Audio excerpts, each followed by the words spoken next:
Rice, fried rice দিচ্ছে, সবাই খেতে বসেছে।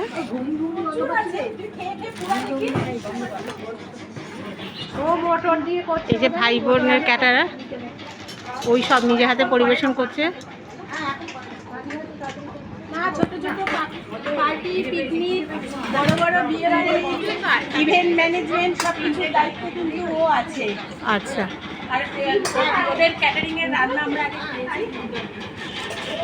ওদের ক্যাটারিংয়ের রান্না খুব ভালো। আর এরকম যদি সার্ভ করে এরকম মানুষ যদি, তো এমনিতেই তো ভিড় হবে। আমার ভাই বোনকে দেখেই ভিড় হয়ে যাবে। এই যে আমার কাকিমা, দুই কাকিমা খেতে বসেছে।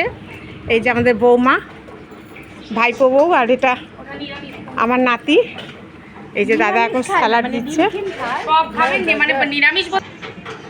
এই যে আমার রীতা দিদি খেতে বসেছে, আর এদিকে সীমা দিদি খেতে বসেছে। রীতাদির মেয়ে, এটা নাতি, সবাই খাচ্ছে এখন। নাতি অনেক কিছু খাচ্ছে, স্যালাড নিয়ে বসে আছে।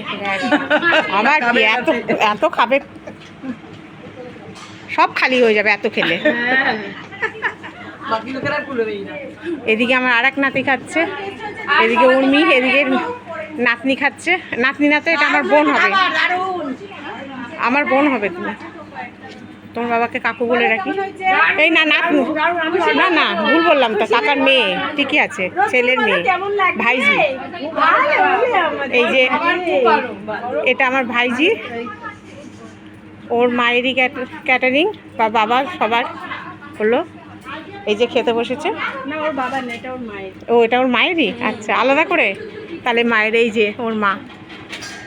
সত্যি এরকম মা যদি ক্যাটারিংয়ের থাকে তাহলে তো ভিড় এমনিতেই, হ্যাঁ এমনিতেই ভিড় হবে। এই কেমন আছে রান্না, কেমন হচ্ছে সবাই বলো। কিছু বলছে না, ঝাল হয়েছে না? এই মালিককে দেখেই অর্ডার দেবে। তাই তো বলছি, মালিককে দেখেই সব অর্ডার।